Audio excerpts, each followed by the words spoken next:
إنما المؤمنون الذين إذا ذكر الله وجلت قلوبهم الذين إذا ذكر الله وجلت قلوبهم وإذا تليت عليهم آياته زادتهم إيمانا وإذا تليت عليهم آياته زادتهم إيمانا وعلى ربهم يتوكلون الذين يقيمون الصلاة ومما رزقناهم ينفقون. بس كده الكلب كلها وناديتهم كانوا 5 فشوية عظم لهم رجول.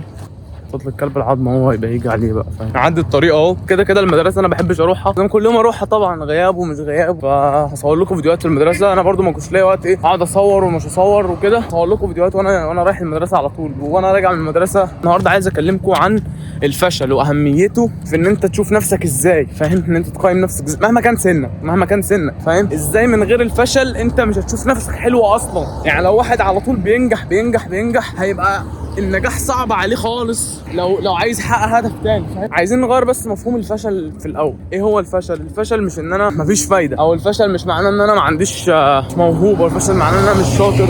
وانت وانت صغير متعود ان انت تقع وتقوم لحد ما اتعلمت المشي، لحد ما بقيت تعرف تمشي. هل انت بتتولد بتتكلم اللغه دي؟ انا اتولدت بتكلم انجليزي ولا اتعلمت الانجليزي؟ انا اتولدت اتعلمت العربي، لا شفت ابويا بيقول لي كريم تعالى ومش عارف ايه فعرفت العربي واتكلمت عربي. على حسب البيئه اللي انت بتتحط فيها، على حسب ما بتبقى، فاهم؟ من وانت صغير. انا دلوقتي اتعلمت عربي عشان اهلي كانوا بيتكلموا عربي معايا فتعلمت عربي. لو انا امي وابويا مصريين رحت امريكا اتكلم امريكي مش هتكلم عربي، لان كل الناس هناك بتتكلم انجليزي. انا بكلمك في ده على ايه؟ ان مفيش حاجه بتتعلمها بتولد متعلمها. الانسان بطبعه بيتولد ما يعرفش حاجه وبيطلع يقعد يتعلم. قعدت تفشل وتتكلم كتير، سنتين ولا سنه ونص لحد ما اتكلم. ممكن ما يبقاش عندك امكانيات دلوقتي، ولكن طالما انت بتشتغل بالامكانيات اللي معاك، وتاكد طالما انت بتشتغل بالحاجات اللي اوراق والكروت اللي ربنا مديها لك، اتاكد ان انت لو معاك بقى الاوراق والكروت اللي انت عايزها دي بعدين، والامكانيات اللي انت عايزها دي بعدين، هتنجح. لانك بنيت العقليه. الفكره في العقليه، مهما كانت الظروف انت هتبقى شغال ازاي، هي دي العقليه. عشان كده الفشل متعب دلوقتي، بس بعدين هترتاح، لان انت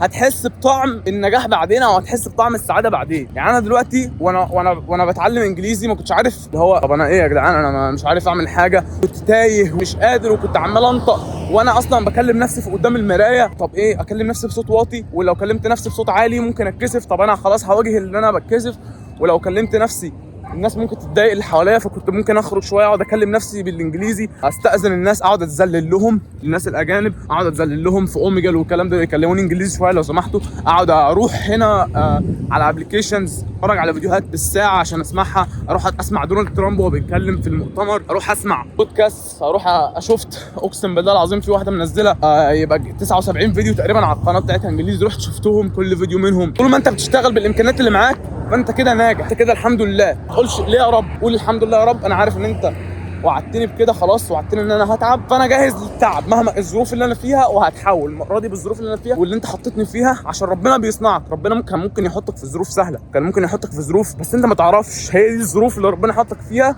وانت خلاص دخلت اللعبه. عارف لما تدخل بابجي كده في اول الجيم انت بتكمل لوحدك، زي اعتبر نفسك دي الجيم اللي انت دخلتها، هتكمل لوحدك، هتكمل لحد ما تطلع النمبر 1. انت ما بتلعبش في سيرفر المحاكي يعني. فمش معنى ان انت فشلت انت عقليتك وحشه او عقليتك زباله. انت الواحد يكون فاشل لما يكون معاه، ما يكون قادر فعلا ينجح، لما يكون مش قاعد على سرير الانعاش لا قدر الله. يا عم ده ماشي نقول عليه خلاص ده فعلا عنده عذر. طول ما انت بصحتك، وطول ما انت قادر تمشي، وطول ما انت قادر تعمل اي حاجه، ما عملتش ومش بتعمل، مش بتحاول تعمل حتى، او مش شايف نفسك ان انت كده فاشل، يبقى انت كده معلش انت فاشل. الامكانيات اللي هو تتحرك يا عم جسم، لو واحد قادر يحرك جسمه حتى. انا كنت بروح الجيم وانا عيان ليه؟ عشان عارف ان انا هقدر اتمرن، بس يا عم مش هتمرن اللي هو التمرين الجامد، بس هتمرن ليه؟ انا قادر اتمرن الحدود دي. اكيد مش بقول لك اكيد مش هروح وانا عيان قوي يعني، بس العب بالكروت اللي معاك. طول ما انت بتلعب بالكروت اللي معاك ومش مستني الامكانيات ومش مستني الظروف المثاليه، يبقى انت كده ناجح. النجاح مش ان انت توصل لهدفك بس، النجاح ان انت تشتغل بالكروت اللي معاك مهما كان. ده المفهوم الاول اللي انت عايز تغيره. المفهوم الثاني ان الفشل مش معناه نهايه الطريق، الفشل هو بدايه جديده. فلما انا مثلا اتكلم كلمه انطق التي بطريقه مختلفه، فلا خلاص انا مش هنطقها بالطريقه دي عشان عرفت انها غلط، انا هنطقها بطريقه ثانيه. انا عايز اقول لك حاجه، لو انت دلوقتي في احسن ظروف انت عايزها، اقسم بالله العظيم في ناس اغنياء في العالم كله عشان وارثين، هم ناس دلوقتي وارثين فعاملين فلوس وثروه. انما لو واحد بنى ثروته من الاول، واحد بنى نجاحه من الاول، تفتكر مين الناس هتقدره اكتر؟ اللي وارث من ابوه ولا اللي هو بنى ثروته بنفسه وبنى نفسه بنفسه؟ اكيد اللي بنى نفسه بنفسه. فدي نعمه ليك. ربنا بيقول لك ليه الانبياء مثلا ربنا ما حطهمش في ظروف سهله؟ عشان دي قصتهم، لازم تبقى قصتهم قصه كفاح، قصه راجل، فاهم؟ فانا مش عايز ارغي كتير. تاخدش الفشل على انه حاجه وحشه، ارضى باللي ربنا قاسمه لك. طالما انت عملت، اقسم بالله العظيم طالما انت عملت وخلاص، خليك راجل عظمك ناشف. طالما انت عملت خلاص، اعرف ان ربنا هيديك الخير. ربنا لما يضايق عليك اعرف ان كرمه بيزيد كل ما يضايق عليك، بيديك بزياده كل ما يضايق عليك، لانه الظروف دي بتعلمك. لو ما حدش اتضرب بعد الشر عليك، بس العظم لما يتكسر بيطلع اقوى بعد كده. قلت كل حاجه بايجابيه، لو في حاجه غلط انا قلتها امشي معايا، قول لي في الكومنتات. طب ايه هي حلول ان انا ابص للحاجات دي؟ اول حاجه الصبر. تعرف ان الدنيا كلها كده، كل حاجه كده. فانت الفشل ده اعتبره قصه نجاح تحكيها للناس من بعدك، تحكيها لاولادك، تحكيها للناس اللي هي فعلا تبقى انت قدوه ليهم في المستقبل. تفتخر بنفسك، تعرف ان انت بتشتغل في احسن الامكانيات. ان في ناس قسما بالله العظيم معاهم امكانيات 10 اضعاف مني ما بيعملوش حاجه، اقسم بالله. فلما تيجي انت بقى تعمل كل ده لوجه ربنا، وان ربنا يبقى راضي عنك وكل ده، شوف انت بتعمل الحاجه دي ليه. انا بعملها. طب انا دلوقتي بشتغل بالكروت اللي معايا، بشتغل خلاص انا مش فاشل. طالما انا بشتغل بالكروت اللي معايا انا مش فاشل، هبقى ليه فاشل وانا معايا ربنا اللي بيساعدني؟ في فيديو انا عملته عن المحتوى التحفيزي، روح شوفه دلوقتي وقول لي هل عجبك فيديوهات المدرسه دي ولا لا.